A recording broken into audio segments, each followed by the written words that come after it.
परमात्मा श्री राधा कृष्ण के चरणारविंदों में शतकोटि नमन बंधन। मित्रों को, जिज्ञासुओं को, धर्म प्रेमियों को, ज्योतिष विज्ञान प्रेमियों को हर हर महादेव, बम बम भोले, नमः शिवाय। मित्रों, प्रायः देखने में आता है कि अकाल मृत्यु ज्यादा हो रही हैं। किसी की हार्ट अटैक से हो रही है, किसी की एक्सीडेंट से हो रही है, किसी की गिर के हो रही है, कोई फांसी लगा के जा रहा है, कोई जल में डूब के मर रहा है, कोई तीर्थ यात्रा में बस पलटने से मर जाता है। तमाम प्रकार के कारण बनते हैं अकाल मृत्यु के, और रोग नए नए पैदा हो रहे हैं। कोई न कोई रोग लगा ही रहता है। अच्छा, और तीसरा विषय आता है कि आदमी कोई भी कर्म करे, लेकिन हर व्यक्ति मोक्ष पाना चाहता है कि मेरी मुक्ति हो जाए। तो एक तो अकाल मृत्यु ना हो और परिवार में निरोग रहें सभी, और पुनर्जन्म ना हो, मोक्ष की प्राप्ति हो जाए। तो भगवान विष्णु के जो स्वरूप शालिग्राम है, शालिग्राम में ये शक्ति है। विद्वानों ने ऐसा कहा है कि शालिग्राम को नित्य स्नान कराया जाए, और उनके स्नान का जो जल है, जो चरणामृत कहलाएगा, उसका नित्य पान किया जाए। तुलसी डाल के, तुलसी पत्र डाल करके, और वो चरणामृत का पान किया जाए, मंत्र के साथ किया जाए। मंत्र बोल करके 3 बार चरणोदक लिया जाए, चरणामृत लिया जाए, जिसको कहते हैं पादोदक। चरणामृत या पादोदक कहते हैं उसे। शालिग्राम के स्नान का जो जल है, और तुलसी दल उसमें डाल करके तांबे के पात्र में रख करके उसका 3 बार सेवन किया जाए, 3 बार मंत्र बोल करके, तो अकाल मृत्यु नहीं होती और व्यक्ति रोगी नहीं होता और पुनर्जन्म नहीं होता। श्लोक है, मंत्र, अकाल मृत्यु हरणम सर्व व्याधि विनाशनम विष्णोः पादोदकम पीत्वा पुनर्जन्मन विद्यते। इस श्लोक को 3 बार आचमन करें चरणामृत का। 3 बार ही इस श्लोक को बोलने से और अकाल मृत्यु और रोगों से, व्याधियों से व्यक्ति बच जाता है।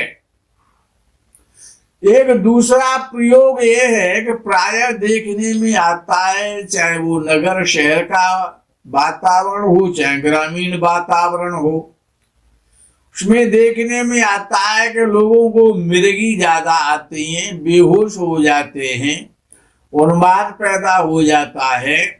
वो भूत प्रेत, डाकनी, शाकनी, यक्षिणी, पिशाचिनी, इन सब से वो लोग ज्यादा ग्रसित होने लगे। जब अकाल मृत्यु ज्यादा हो रही है तो उनकी गति नहीं हो पाती है जीवात्माओं की, तो वो भूत प्रेत योनि में चले जाते हैं। अब वो संसारी हैं तो संसार में रहेंगे, तो संसार की जीवात्माओं को वो दुखी करते हैं। तो जिनको मस्तक के रोग हैं, या मृगी आती है, या चक्कर आते हैं, या उन्माद है, या भूत प्रेत, डाकिनी, शाकिनी, पिशाचिनी का प्रकोप है, तो सबसे अच्छा एक उपाय है, एक तगर नाम से एक औषधि आती है, जड़ी होती है, लकड़ी होती है, तगर। जैसे कत्था आता है वैसे तगर आता है, और पंसारी की दुकान पर ये मिल जाता है। तगर का प्रयोग प्रायः यंत्र लिखने में जो अष्टगंध स्याही बनाई जाती है उसमें किया जाता है, और तंत्र में भी इसका प्रयोग होता है। तो तगर पंसारी की दुकान से खरीद लें और तगर को काट करके चौकोर बना लें, उसमें एक सुराख छिद्र करके और नीला धागा डाल करके, जिसको मृगी आती है, भूत प्रेत की व्याधा है, डाकिनी साकिनी की व्याधा है, पिशाचिनी की व्याधा है, वो पीड़ित है, परेशान है, ऐसे व्यक्ति के गले में अगर वो तगर का बना हुआ तावीज की तरह अगर वो धागे में डाल करके अगर उसके गले में पहना दिया जाए तो इन व्याधाओं से ऐसे व्यक्ति को मुक्ति मिल जाती है और उसके सभी उन्माद और भूत प्रेत शांत हो जाते हैं।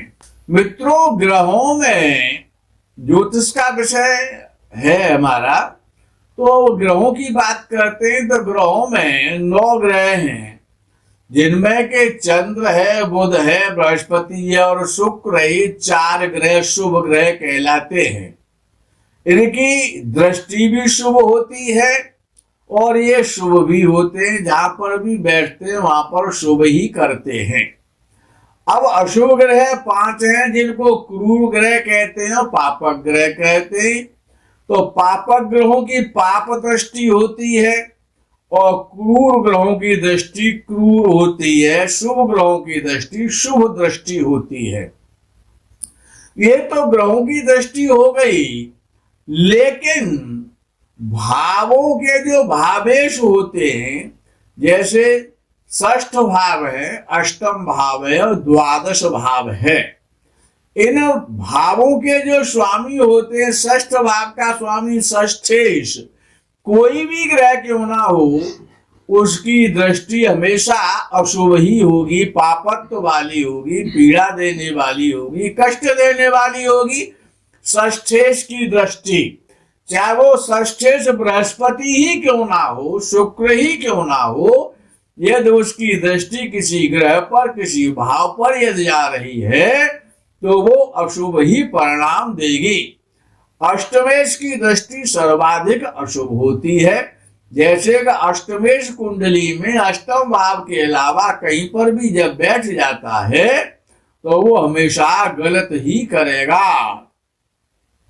तो इसी प्रकार से अष्टमेश की दृष्टि भी बड़ी दूषित और पापी दृष्टि है, चाहे वो बृहस्पति और शुक्र ही क्यों ना हो। विद्वानों ने तो यहाँ तक कहा है कि अष्टमेश यदि अपने भाव अष्टम को भी अगर देख रहा है तो वो भी अपने भाव को दूषित करेगा, उसमें ये अवगुण पैदा हो जाता है। तो अष्टमेश की दृष्टि, षष्ठेश की दृष्टि और द्वादशेश की दृष्टि भी अशुभ होती हैं, ये विशेष रूप से ध्यान रखना चाहिए। अब विवाह का जहां पर प्रकरण आता है कि लोग विवाह करते हैं, उसमें राशियों की जो मित्रता है वो बहुत महत्वपूर्ण होती है। जो राशि के जो स्वामी होते हैं उनमें यदि आपस में मित्रता है तो विवाह में कभी भी परेशानी नहीं आएगी, विवाह का तलाक नहीं होगा विवाह होने के बाद में, और जीवन यापन प्रेम पूर्वक संपन्न हो जाएगा। अब अष्टमेश किसी भी भाव में यदि बैठ जाता है 8म भाव को छोड़ करके, तो उसकी दृष्टि भी शुभ नहीं मानी जाएगी और उसका बैठना भी अशुभ ही माना जाएगा। ऐसा अष्टमेश भले ही 8म भाव को दृष्ट करे, उसको भी वो बिगाड़ेगा। जो अपने भाव को बिगाड़ सकता है अष्टमेश दृष्टि के द्वारा, तो अन्य भावों पर वो दया नहीं करेगा, वो गलत और अशुभ परिणाम ही, पापी परिणाम ही देगा। क्योंकि अष्टमेश विघ्न और बाधाओं का स्वामी है। तो जहां पर भी, जिस भाव पर भी अष्टमेश की दृष्टि जाएगी वहां पर समस्याएं पैदा होंगी, नाना प्रकार के विघ्न और बाधाएं उत्पन्न वो करेगा। किसी भी भाव में मार्केश के साथ यदि अष्टमेश स्थित हो जाता है, मार्केश कौन होता है कि द्वितीय भाव का स्वामी मार्केश है और 7म भाव का स्वामी ये मार्केश कहलाते हैं। कुछ विद्वान द्वादश भाव के भी स्वामी को मार्केश मान लेते हैं। तो विद्वान ये कह रहे हैं, पाराशर जी ने ये कहा है कि यदि मार्केश के साथ अष्टमेश का संबंध हो जाए, संबंध होता है युति संबंध और दृष्टि संबंध, दो प्रकार का संबंध होता है, या फिर राशि परिवर्तन का संबंध। राशि परिवर्तन का संबंध कैसे माना जाएगा कि सप्तम भाव का स्वामी सप्तमेश मार्केश है, द्वितीय भाव का स्वामी द्वितीयेश मार्केश है, और अष्टम भाव का स्वामी ये सप्तम भाव में बैठ जाए। सप्तम भाव का स्वामी जब अष्टम भाव में बैठ जाता है तो दुर्घटना का, अकाल मृत्यु का, अपमृत्यु का कारण बन जाता है। इसी प्रकार से जब अष्टम भाव का स्वामी द्वितीय भाव में बैठ जाए और द्वितीय भाव का स्वामी अष्टम भाव में बैठ जाए तो ये परिवर्तन, राशि परिवर्तन संबंध होने से व्यक्ति अकाल मृत्यु का, असमय में मृत्यु का वो कारण अष्टमेश मार्केश के संबंध के साथ कारण होने से बन जाता है। या तो व्यक्ति आत्महत्या कर लेगा, या कहीं जल में डूब जाएगा, या फिर दुर्घटना का शिकार हो जाएगा, कुछ भी कर सकता है। अकाल मृत्यु की संभावनाएं ज्यादा बढ़ जाती हैं। इसीलिए हर व्यक्ति को चाहिए कि शालिग्राम अपने घर में रखें, शालिग्राम को नित्य स्नान कराएं, भोग पूजा करें उनकी, और तुलसी दल चढ़ाएं, और उनका जो स्नान का जल है उस जल को नित्य तांबे के पात्र में रख करके तुलसी दल डाल करके उसका नित्य उस मंत्र को बोल करके पान करना चाहिए। तो अगर इस प्रकार का किसी की कुंडली में योग है तो वो अकाल मृत्यु उसकी टल जाएगी, निरोग बना रहेगा, अशुभता कम हो जाएगी, बाधाएं कम से कम उत्पन्न होंगी। यदि अष्टम भाव का स्वामी जब पहले भाव में लगन में बैठता है तो जातक को रोगी बनाता है, अस्वस्थ बनाता है, शरीर में चोट लग जाती है, घाव हो जाता है, और ऐसा व्यक्ति ईश्वर को मानने वाला नहीं होता। यदि मानता है ऐसा व्यक्ति अष्टमेश जब लगन में बैठ जाता है तो वो स्वार्थ के वशीभूत ऐसा व्यक्ति भगवान के साथ व्यापार जैसा संबंध रखता है। जब अष्टमेश लगन में बैठेगा तो दरिद्री बनाएगा, दरिद्र योग बन जाता है केवल अष्टमेश के लगन में बैठने से। ऋणी बनाएगा, कर्जदार ऐसा व्यक्ति बना रहेगा, दरिद्री होगा, और जो उसके बड़े लोग होते हैं, उम्र में बड़े हों, पद में बड़े हों, सरकारी क्षेत्र में बड़े हों, इस प्रकार के व्यक्तियों से इनसे संबंध अच्छे नहीं रहते हैं, उनसे हमेशा वाद विवाद और मन मुटाव रहता है। अष्टमेश का जो संबंध है लगन के साथ, अष्टमेश लगन में बैठ जाए और लग्नेश अष्टम में बैठ जाए तो बड़ा दुर्योग हो जाएगा। लेकिन मेष लगन और तुला लगन, मेष लगन में अष्टमेश लग्नेश ही रहता है, वो मंगल ही होता है, और तुला लगन में भी शुक्र दोनों भावों का लगन का और अष्टम भाव का स्वामी हो जाता है। इसीलिए ये नियम अष्टमेश का लगन में दोषी होने का जो नियम है वो मेष लगन और तुला लगन पर लागू नहीं होता है, क्योंकि अष्टमेश और लग्नेश एक ही ग्रह हो जाता है। इसीलिए इन लगनों में, मेष लगन और तुला लगन में, प्रथम भाव में स्थित अष्टमेश भाव को बिगाड़ता नहीं है, अपितु निरोगता देता है, वसीयत के द्वारा जमीन दिलवाता है, फ्री की प्रॉपर्टी मिल जाती है, और व्यक्ति दीर्घायु होता है। समस्त प्रकार के अष्टमेश के द्वारा मेष लगन और तुला लगन में हमेशा शुभ परिणाम ही देखे गए हैं। इसी प्रकार से यदि किसी का मीन लगन है और अष्टमेश जब लगन में बैठेगा, अर्थात शुक्र मीन लगन में अष्टमेश होता है, मीन लगन वालों का शुक्र अष्टमेश होता है, और जब अष्टमेश जब लगन में बैठ जाता मीन लगन में जाकर के तो वो उच्च का हो जाएगा, तो मीन लगन वालों के लिए भी उसका दोष नहीं होगा। परिणाम स्वरूप जातक धनवान होगा, दीर्घायु होगा, विविध प्रकार के सुखों को भोगने वाला होगा, बहुत सारे वाहन और श्रेष्ठ मकान होगा, प्रभावशाली व्यक्तित्व वाला होगा और आकर्षक होगा, कई लोगों पर शासन करने वाला होगा। लगन में स्थित बली अष्टमेश जातक को दीर्घायु बनाता है।